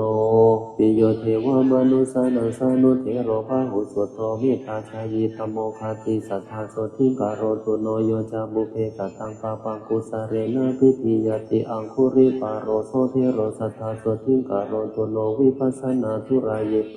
เทระสัมมาทายานิกาคินาสวามหาเตชะมหาตมวิโนทนาชานิกาชานิกาเยปิธรรมาภิสัมมายาทะโยสัพเพโสติสัทธาเทนตุชะยามาโรขยมายุโนรัตัญญูนังภิกขุนีนังโคตมิชินามาตุชะตาปิตาอาคาธานามิสัทธาโสติกโรตุโนมหาปัญญานามคัตถาเทมาเทริติปากตาสาวิกาพุทธเศรษฐาสาสัทธาโสติกโรตุโนเทริอุปาลวันนาจะอิทธิมันตินามุตตมะสาวิกาพุทธเศรษฐาสาสัทธาโสติกโรตุโนวินัยทารินังอาคาปตาจารติวิสุตตาทปิตาอังคธานามิสัทธาโสติกโรตุโนธรรมกติกภาวราธรรมทินาติมานิกาตาปิตาอังคธานามิสัทธาโสติกโรตุโนชายิกานังภิกขุนีนังนันทาเทเรตินาเมสาอัคคธาเนติตาอาหุสัทธาโสติกโรตุโนอารัควิริยานังอาคาโสนาเทเรติมานิกาตาปิตาตัทธาธานามิสัทธาโสติกโรตุโนทิพาจักปุกานังอาคาภาหุระอิติวิสุตตาวิสุทธนะยะนาสาติสัทธาโสติกโรตุโนกุณฑละเกสีภิกขุเนกิปาปิญญาณมุตตมาทาปิตาเยวะทานามิสัทธาโสติกโรตุโนเทริภัททกาภิรานิบุพชาติมนุสาริตาสังเยวะภิกขุนีนาอาคาโสติกโรตุโนเทริตุภัททกัจจานามหาปิญญาณมุตตมาชิเนนาสุขทุกขังสาสัทธาโสติกโรตุโนโลคาจีวราธารินังอาคาคิสาปิโคตมิถาปิตาอาคาธานามิสัทธาโสติกโรตุโนสิงคารมาตาภิกขุนีสัทธาทิมุตตานามุตตมคารตุโนมหาสันติอโรคยัญจาสุขังสัทธาอัญญาภิกขุนิโยสัพพานานาคุณตราภาหูปาเรตุโนสัพพะพยาโสกะโรคาติสัมภวะโสตาปันนาทโยเสขาสัทธาปัญญาศิลาธิกาภาคโสกิเรสัทธานาสัทธาโสติงกโรตุโนสุมาโนสุมานาจาโรอาวาวาเรระปัตตะโกจัมปโยมุจาริโตจักกัมภะโรพุสกิสาโรการณโกมหาคาโรสังขปาโรมโหทาโรมานิจันโทมานิอาภินันทนาโคปนันทโกวรุโรทาการะโตจักกุงคุริโลปาราลาโก จิตรนาโคมหาวีโรจักยาพุทโตจวาสุกีกันหโคตโมพุทธกินโทอักขิทุมาสิโคตถาจุโรทโรอาหิจัตโตนาคาเอลาปัทาทโยอาสิวิสาโพราวิสาเยสเพนยะนาวุธาจารทวาธารทวาปะพะตยะนาทีจาราการตุโนมหาสติอายุมาโรคิยาสัทธานิจามาตาหิตาเปตาอุทุสันติจารโรมะกามังสัพพินดาทโยเปตาเวมานิกาทโยปาเรตุโนสัพพะพยาสัทธาเตสุขิโนสัทธาเยปะหาราทัสสัมภราภรยาสุรคนาชเยเวปัจจิจาสุรคนาจันทาสุรคนาทโยสัพเพเตปิมหาเตชาภูตยขานิวารณากโรตุโนมหาโสติงอารภยัญจชยังสัทธาเยยคาสัทธาสหัสสะปุมากาปิลาวัตุกาอิทิมันโตชุติมันโตวันนวันโตยะสัสสิโนสัพเพติสารนายคามหิสัพพะชุตินทารากโรตุโนมหาโสติงอารภยัญจชยังสัทธาชาสหัสสะหิมวัตตายคานันตาวันนิโนพุทธบูชายานิรตาสัทธาโสติงกโรตุโนสัตตาคิลาติสหัสสะยคานิลาทิวันนิโนนานาปปายะสัมปันนาสัทธาโสติงกโรตุโนเวสามิตาปัญจสัตตายคานันตาวันนิโนอิทิมันโตชุติมันโตวันนวันโตยะสัสสิโนโมทนานาอภิกามุสัทธาโสติงกโรตุโนคุมพิโลราชคหิโกเวกุลสานิเวสนังพิญโยนังสัทธาสหัสสะยะขานังปายิโลปาทภิโสยะเกหิปาริวารโรสัทธาโสติงกโรตุโน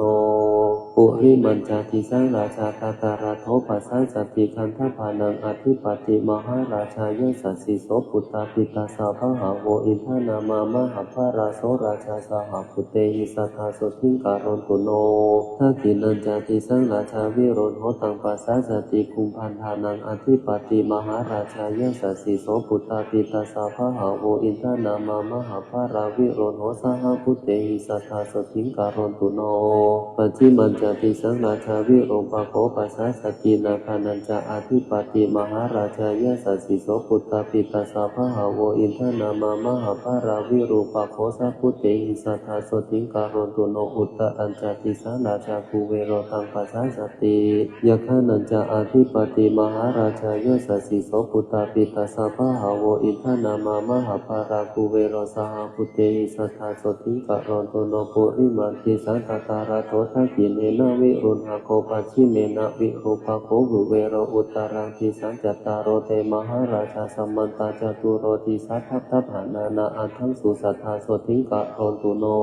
เตสัมมายาวิโนทัสสะอาคุงวัจจานิกาสัทธามายาภูเอนดูวิเดนดูวิตุจาวิตุโตสหจันทโนกามาเสโทจักขินดุมันโดนิมันโดจาปนาโทโอปมันโยจเทวาสุโตจมัตตาริจิตตเสโนจักขันธโพนะโรราชาสเนสะโอวาโรปัญจสิโกเจวติมภารุสุเรยวัสสะเอเตจันเยจาราชาโนขันธภาจามหาภารามโมทมานาสัทธาโสติงโนคารนโตอนามยังมหาตานาคาสานาคาเวสาราสหตังจักกัมภารสัตตาราชาปิเมลุปาทัสสิตาภรายามุนาคตารัตถจัสสเพนาคายสัสสิโนเอลาวโนมหานาโคโนคารนโตอนามยังมหิติกาสุปันนาเยนาคาราเชมหาภเรขเหตวาชินเกเตวาภคันติโสนะเพภราเตพุทธสารนาสเพโสติงคารนโตโนสัทธาปัทถพยาโพจเตโชจาวายโยเทวามหิติกาอุปจาเรนะนิพตาสัทธาโสติงคารนโตโนวารุณาวารณาเทวาโสโมจายสาสาสหา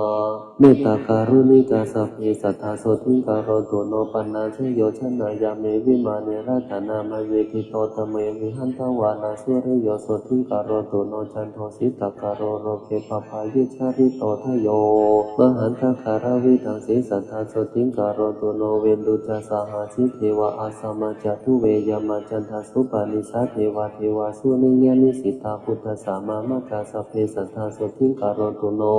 นัคตานิปุรกัตตวะเทวามันทวะราหกาสโกปุรินทโทเสโทสัทธาโสติงคารนโตโนมหันตาสหภูเทวาชารามกิสิกข าริวะอริทักขาจะโรชาจะอุมาบุพานิวาสิโนวรุณาสหธรรมจะอสุตาจะอเนชกาสุรยรุจิราเทวาเทวาวาสวานิสิโนทัสเสเตทัสสัทธากายสัทธาโสทิงกะโรตุโนสัมมานามหาสัมมานามานุสัมมานุสุตตมาจิปดาปัทโทสิกาเทวาเทวามโนปัทโทสิกาอัฏฐปิหารโยเทวาเทวาโรหิตวาสิโนปาราคามหาปาราคาสัพเพเทวายสัสสิโนทัสเสเตทัสสัทธากายสัทธาโสทิงกะโรตุโนสุขการัมภะอารุณาอาคุงเวคานาสสหะโอทาตะไคหาปะโมคะอาคุงเทวาวิจักนาสัทธามันตาหารกะจามิสกกะจะเยสัสสิโนทานายังอาคาปัญจุโนโยติสาสาวะพิวาสติทัสเสเตทัสสัทธากายสัพเพนานาตวันนิโนอิทิมันโตชุติมันโตวันนาวันโตเยสัสสิโนโมทะมานาทินาธานาสัทธาโสทิงกะโรตุโนโรกะธาตุสหสิสุทัสสเววะสัมมันตโตเทวาทโยปานาคนาสัทธาโสทิงกะโรตุโน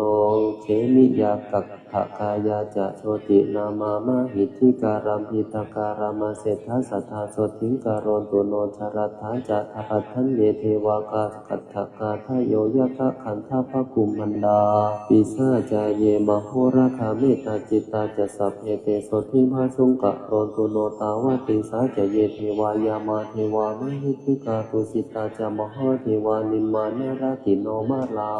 วาสวัตติสุรติโนสัพเพเทวาสวาสาวาพุทธบูชายานิรัตตาสัทธาโสทิงกะโรตุโนภัมมโนปาริสัชชาจะเยจะภัมมะวโรหิตา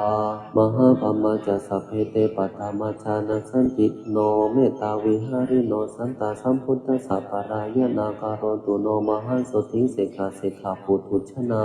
ปาริตาภาปะมานาภาภัมมาจะภัสราตถาพุทธบูชายานิรัตตาทุติยชานะสันติโนเมตตาการุณิกาสัพเพสัพพสัตตาอิเตสิโนการโรตุโนมหันสันติงสติมาโรคายมายุวังปาริตาสุภาภัมมาโนอัปปะมานะสุภาเจเยสุภากินหาจะภัมมาโนตติยชานะสันติโนปภายภรณาโรเกพุทธชานะรัตตาสัทธาอหิสาสัพพสัตเตสุสัทธาสันติงกะโรตุโนเวหาภราปิภัมมาโนจตุตชานะสันติโนเสขปุถุชนะเสขาสัทธาสันติงกะโรตุโนสัมปติยานะหยันติภัมมาโนชินะสาวกะอวิหานามะคาสัพเพสัทธาสันติงกะโรตุโนอัตตปานามะภัมมาโนจตุตชานะสันติโนภัมมวิหาริกาสัพเพโสติภาสุงกะโรตุโนสุทัสสานามะภัมมาโนภิรูปาชานะโอคิโนภปุนาคมนาคาเมสันติภาสุงกะโรตุโนภัมมวิหารสัมปันนาชินะภัตติปรายนาภัมมาโนสุทัสสินามะสัทธาโสทิงกะโรตุโนอากานิทาจะภัมมาโนเชธาสัพพะกุเนหิจาปะหินะภวะนิเนหะสัทธาโสทิงกะโรตุโนปัทธมารูปะภัมมาโนสัพพะรูปะวิลาจิโนจินะปฏิรัตถาสัพเพสัทธาโสทิงกะโรตุโนตุติยรูปะภัมมาโนหิทาชนะวิราคิโนจินะปฏิรัตถาสัพเพสัทธาโสทิงกะโรตุโนตติยรูปะภัมมาโนหิทาชนะวิราคิโนจินะปฏิรัตถาสัพเพสัทธาโสทิงกะโรตุโนจตุทารูปะภัมมาโนหิทาชนะวิราคิโนจินะปฏิรัตถาสัพเพสัทธาโสทิงกะโรตุโนเวเทหิปะระโกยันเดชัมพุทิเตกุโรมิจาเทวายะขาปิสาเยหิสัตถิวิจาทราทโยอากาสัทธาจะภัมมาโนจาราธาจันตาริกาชาทวิปะภาทโยเยสัทธาสัทธาโสทิงกะโรตุโนมาราเสนาวิชาตาสาชินาสาสุขาชายิโนเตโชภเรนามหาตาสัทธามังคารมัตุโนนานาคุณวิจิตาสารูปกายะสัสสะตุโนสัพพะเทวมนุสานังมาราพันนาภิโมจิโนเมตตาภเรนามหาตาสัทธามังคารมัตุโนสัพพยุตาธิกายะสัทธมกายะสัสสะตุโนจักขาทยโคจราสาปิโคจราเสวะปุริยเตโชภเรนามหาตาสัพพมังคารมัตุโนรูปกายะสันติสัสสะนิมิตตสามหิสิโนธรรมสาวัตถุโนสัจเจเทวานังสุขตาปฏิเตโชภเรนามหาตาสัทธามังคารมัตุโนสิกิตวามานุเสเทเวโมหิตวาสัทเทวะเกสังฆเรปัจจหันตสานิพุตตสามหิสิโนมหันเตนานุภาเวนะสัพพมังคารมัตุ ตุโนจตุราสิติสหัสธรรมขันธัสสะเตสสานวังคสสนะสัพพิทวโรกุตระสัจจะสัพพะปะปะวะเหนะสัพพะมังคารมัตุโนมหาโตริยสังฆาสะปุญญเกตาคาทิโนปะหินะสัมภะปะปัสสะสีลาธิขันธาราริโนมหาเตชานุภาเวนะสัพพะมังคารมัตุโนปาตาเรภูตกาคาสีเทวายะขาปิสาจกาวิชาธราจคันธปานาคคุมปันดาราคัสสะเพสมานุภาเวนะสัพพะมังคารมัตุโนอิเจวะมุภาตาสันติโยวัฏฐยะสุนัยวาวิเจยะสัมภะปะปานิมุตตันตัญจาภวิสติโสติกาโมระเพสติสุขากาโมสุขังระเพอายุกาโมระไทยายงปุตตะกาโมระเพสุเตนาตัสสะโรคาภาเตติวาตาปิตาติสัมภวะอาการมรณังนาทินาทิโวภิสโมสเรนะจุปาตาพยังตัสสะโนปิปตาพยังตถานะสันติทุนนิมิตานิปาปะกามัตติตานิจาติขมายุมหาสุทิงอาโรคยัญจะสัทธาภเวโยสุทธวาปิมหาสันติสังฆามังปะวิเชนะโรวิชเยเวริโนสัพเพนะสัทธิหายาวิโภยเตสัพพะธารภเตปิติวิปัตตินาวะคาหติโรเคหินาวิโภยเตสวัตถุหิวิวัตเตยัตตระเทเสวะโกวะกาภาระหการะคัสสะทโยอุปาตาสันติโคเสนะสัพเพตถาสมันติเตยะมุทิสาวะเทสันติงสัจชีวันจาปยชีวิตังโสมุจจเตมหาทุกขาปโปติสุขติงสัทธาเทวทันเนนะคะเรวานิจามุปาตาสันติยาปารกาเทวราชาโนเตชะสิริวิวัตนาปัทพยาปาทิสัญชาตาอุปาตาจันทริกาจาอินทาทิชะนิตุปาตาปาปะกัมมัสสมุทิตาสัพพุปาตาวินาชันติเตชะสุปาตาสันตินาติ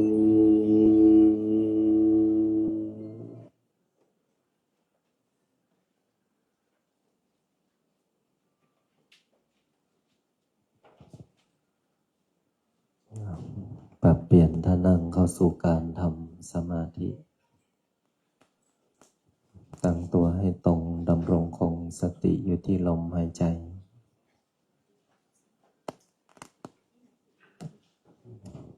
ตั้งตัวตรงหน้าตรงหลังตรงคอตรงหลับตาลงปิดวาจาหายใจเข้าลึกๆ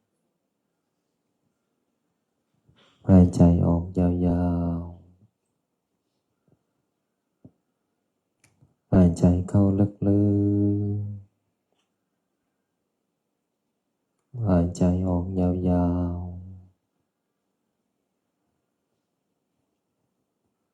ผ่อนคลายอารมณ์สบายๆไม่ส่งจิตไปในที่หนึ่งที่ใด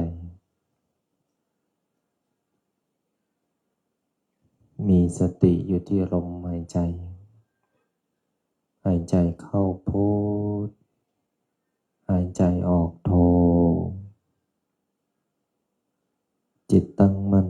จิตมั่นคงจิตไม่วอกแวกจิตไม่สับสายจิตไม่วิตกกังวลจิตไม่กระวนกระวายตัดความรู้สึกทั้งหลายเหล่านั้นออกจากความรู้สึกเมื่อจิตของเราผ่อนคลายอารมณ์ความรู้สึกก็จะสบายเมื่อจิตของเราผ่อนคลายสบายจิตก็รู้สึกมีพลังแห่งสมาธิเมื่อจิตมีพลังแห่งสมาธิจิตของเราก็เป็นจิตที่ไม่หวั่นไหวมั่นคงและก็เป็นจิตที่เด็ดเดี่ยวเด็ดขาดการที่จะทำจะพูดจะคิดอะไรนั้นจิตก็มีสติเมื่อจิตจะมีสติก็คือจิตที่รู้ตัวอยู่ตลอดเวลา จิตที่รู้ตัวอยู่ตลอดเวลานั้นหมายถึงว่าเรามีสัมปชัญญะอยู่รู้ตัวอยู่ตลอดเวลาทุกขณะลมหายใจเข้าออกเมื่อเราใช้ชีวิตแบบนี้ทุกวันกินนอนสวดมนต์ทำงานเนี่ยเราทุกคนก็จะมีจิตที่ทรงพลังทรงอารมณ์แล้วก็ล้างอารมณ์นะเราทุกคนท่านทั้งหลายชีวิตที่เกิดมาบนโลกมนุษย์ใช้ชีวิตประจำวันเราทุกคนล้วนต้องเจอการกระทบไม่ว่าจากคำพูดของคนจากสถานการณ์ที่ไม่เป็นดังใจจากอารมณ์และความวุ่นวายรอบตัวถ้าพวกเราสวดมนต์มาจักรพรรดิตามที่พ่อแม่ครูบาอาจารย์ท่านได้นำธรรมและก็ชี้ทางเหมือนที่หลวงปู่หลวงตาท่านได้สอนไว้อย่างเรียบง่ายว่าสิ่งภายนอกมากระทบได้แต่จะสะเทือนหรือไม่อยู่ที่ใจเราคนที่ยังไม่ฝึกจิตเมื่อมีอะไรมากระทบแล้วใจจะไหลตามอารมณ์นั่นหมายถึงก็คือคิดพูดทำตามความไม่พอใจโดยไม่รู้ตัวว่าเรานั้นกำลังก่อกรรมใหม่ขึ้นมาเรื่อยๆแต่ถ้าคนที่ฝึกจิตใจมาดีฝึกสติรู้ตัวอยู่ตลอดเวลาในขณะที่คิดพูดทำอยู่กับบทสวดมนต์มหาจักรพรรดิเนี่ยอยู่กับพุทโธเนี่ยและก็อยู่กับลมหายใจนะแม้โลกจะมากระทบใจกับไม่สะเทือนใจนิ่งดังนั้นคนที่สวดมนต์บทมาจักรพรรดิอยู่ตลอดเวลาจิตต้องนิ่งใจต้องเบาลองทำดูและใจของเราจะไม่สั่นสะทกสะท้านสะเทือนกับปัญหาใดๆทั้งสิ้นถึงแม้มีปัญหาก็ตั้งรับได้เพราะใจของเรามั่นคงขอให้ใจทุกคนและลมหายใจทุกท่านได้เชื่อมเข้าหากันกับบทมาจักรพรรดิและกับพุทโธก็คือการกำหนดหายใจเข้าพุทหายใจออกโธจนเป็นสมาธิให้พวกเราท่านทั้งหลายได้กำหนด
สมควรแก่เวลาให้พวกเราท่านทั้งหลายได้ถอดถอนกายออกจากสมาธิ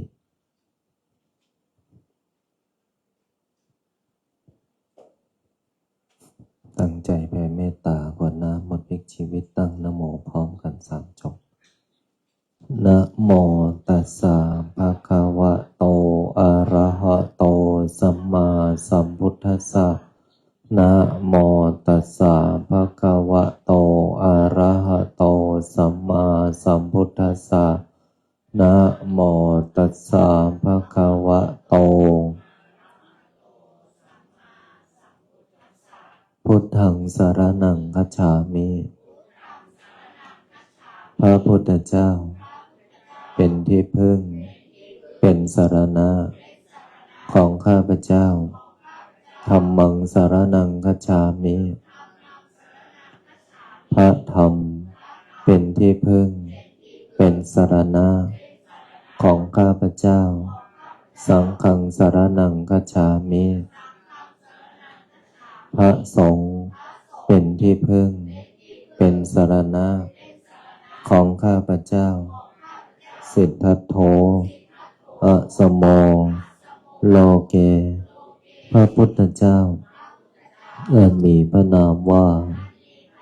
สิทธัตถะพระพุทธเจ้าไม่มีผู้อื่นผู้ใดเสมอเปี่ยมในโลกนะโมโพธิสัตว์โตอาคันติมายะอิติภควาสิริวิชโย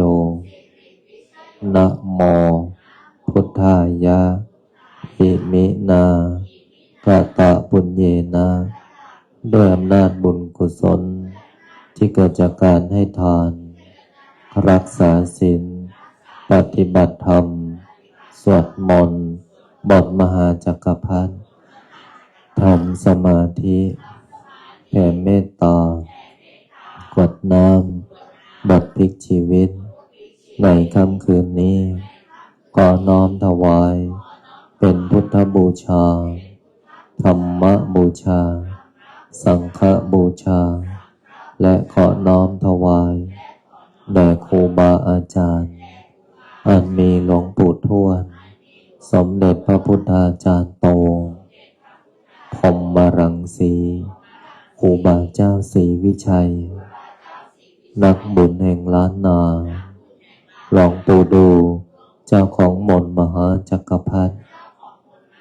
หลวงพ่อเกษมหลวงพ่อคูณหลวงพ่อเจ้าประคุณสมเด็จพระพุทธชินวงศ์สมศักดิ์อุปสมะมหาเถระองค์อดีตเจ้าอาวาสวัดพิชัยญาณทุกโรมและหลวงตามาเป็นที่สุดและขออุทิศน้อมถวายเป็นพระราชกุศลแด่ดวงทิพวิญญาณของอดีตบุรพามหากษัตริย์ไทยทุกพระองค์ทุกสมัยและขอน้อมถวายเป็นพระราชกุศลแด่พระบาทสมเด็จพระวชิรเกล้าเจ้าอยู่หัวพระบรมวงศานุวงศ์ทุกพระองค์และขออุทิศน้อมถวายเป็นพระราชกุศลแด่สมเด็จพระนางเจ้าสิริกิติ์พระบรมราชินีนาถพระบรมราชชนนีพันปีหลวงและขออุทิศแด่ดวงวิญญาณของสมเด็จเจ้าพระยาบรมมหาพิชัยญาณท่านบุญนาคผู้สร้างวัดพิชัยญาณขอส่วนผลบุญนี้จงสำเร็จแก่บิดามารดาอันมีชื่อว่าขอให้บิดามารดาของข้าพเจ้าจงมีแต่ความสุขขอส่วนผลบุญนี้จงสำเร็จแก่ครูอุปัชฌาจารย์ญาติพี่น้องทั้งหลายเจ้ากรรมนายเวรทั้งหลายเจ้าที่เจ้าทาง เจ้าที่ที่บ้าน เจ้าที่ที่ทำงาน เจ้าที่ที่วัดพิชัยญาติ เจ้าที่ที่วัดป่าพุทธชินวงศาราม เทวดาประจำกายของข้าพเจ้า เทวดา16 ชั้นฟ้า 15 ชั้นดิน 14 ใต้บาดาล เปรตทั้งหลายสรรพสัตว์ทั้งหลาย มากมายไม่มีประมาณ ทั้ง31 ภูมิ พระแม่ธรณี พระแม่คงคา แม่พระเพิง แม่พระพาย แม่พระโพธิ์สมท้าวจตุโลกบาลทั้งสี่ท้าววิโลปังท้าววิรุฬหงส์ท้าวทัตตรอนท้าวเวสสุวรรณผู้เป็นใหญ่ในทิศทั้งสี่พระสยามเทวาธิราชเจ้า เหล่าพญาครุฑทั้งหลาย เหล่าพญานาคทั้งหลาย ทั้งสี่ตระกูล นาคาธิบดี ทั้ง9 พระองค์ สัตตนาคราช พญามุจริน วิรูปักโข นาคาธิบดี องค์ญาณพเกณฑ์นาคินี การนาคราช วาสกีนาคราช พระแม่โสมาศรีวิกา นาคเทวีพญาธุมสิกีนาคราช พญานาค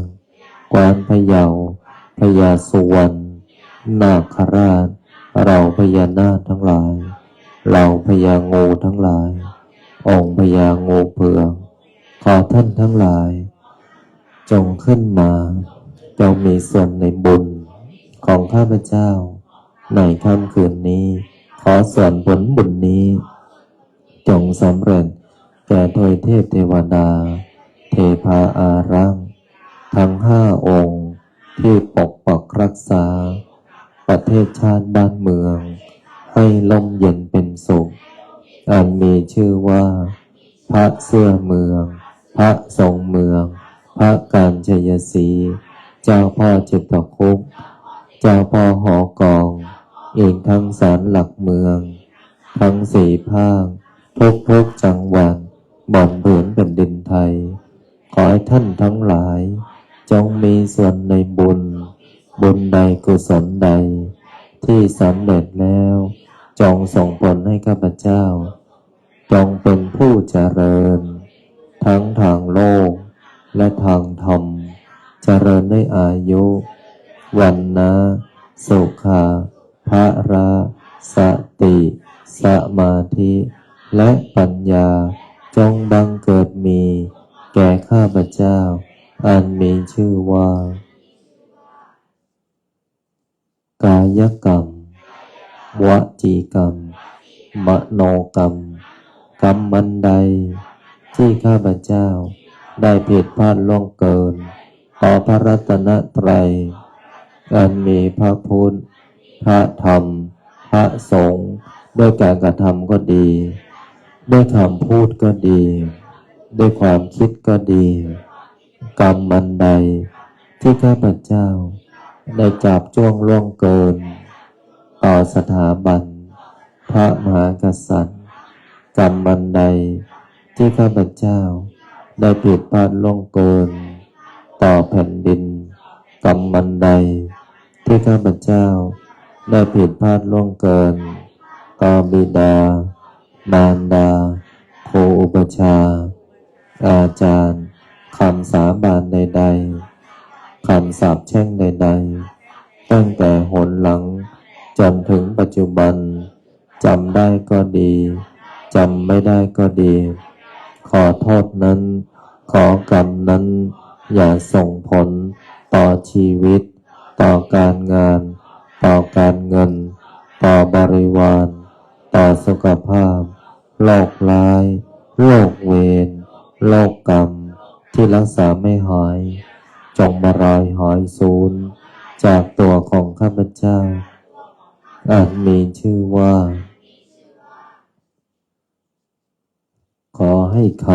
ำอธิษฐานจิตกรวดน้ำขอขมากรรมบทพลิกชีวิตในวันพระนี้ จงมีฤทธิ์มีเดชมีอานุภาพทันตาเห็นติดตัวตามข้าพเจ้าไปทุกภพทุกชาติตราบกระทั่งเข้าสู่พระนิพพานนิพพานะปัจจโยโหตุตั้งใจกวดน้ำในบทอิมินาเป็นภาษาบาลีพร้อมกันอิมินาบุญญากรรมเมนาโอปัจจายาโกโนตาลาอาจาริโยปการาจามาตากโสริโยจันติมาราจาโกนาวันตานาราบิจาพัมมาจะโลกัมปาราจเทวตายะโมมิตามโนสัจจมัจจตาสัมเพสัตตาสุขิโหนตุบุญญาณิปกตานิเมสุขังจติปัมเปทะโวมาตังอิมินาบุญญากรรมเมนะอิมินาอุทิเสเปเจวาตานุปาดานาเจตานาเยสันตาเนหินาธัมมายาวะนันสันโตสัมปทาเยวายาตาจาโตภะเวโอโจจิตตังสัตเตมาราราพันตุนองกาสังกัตุนจาวิริเยโสเมพุทธาเดปาวะโรนาโทธัมโมนาโทปัญเจกาโพธโธจะสังโฆนาโทตาโลมามันเตโสตามานุภาเวนะมาโรโตมาสัมเปพุทธาสัมเปธัมมาสัมเปปัญเจกานันจะยังบารังอรหันตาจะเตเจนะลังคัมพันธามิสัมโสสัมเพพุทธาสัมเพธัมสัมเพสังฆาปาราปันตาปันจะยังบารังอรหันตานันจะเตเจนะราปันธามิสัมปัสโสสัมเพปุณสัมเพสังฆาปาราปันตาปัญเจกานันปานันจะเตเจนะราคัมพันมิสัมปัสโสพุทธังอธิษฐามิธัมมังอธิษฐามิสังฆังอธิษฐามิขออำนาจบุญกุศลที่เกิดจากการสวดมนต์บทมหาจักรพรรดิสาธยายมนต์มหาสันติงหลวงทำสมาธิแผ่เมตตาขอขมากรรมบทพลิกชีวิตในวันพระนี้บุญใดกุศลใดที่สำเร็จแล้วจงประสิทธิประทานพรให้ลูกหลานหม่นมหาจักรพรรดิทุกคนทุกท่านตลอดถึงญาติโยมทุกคนณสถานที่แห่งนี้ให้มีแต่ความสุขความเจริญนึกคิดทำปรารถนาสิ่งใดขอให้สิ่งนั้นพันสำเร็จสมความปรารถนาทุกประการอีกทั้งขอให้ทุกคนอย่าอดอย่าอยากอย่ายากอย่าจนให้มั่งมีร่ำรวยเงินทองมีสุขภาพร่างกายที่แข็งแรงมีอายุขัยที่ยืนยาวถึง100 ปีทุกท่านทุกคนเทอญ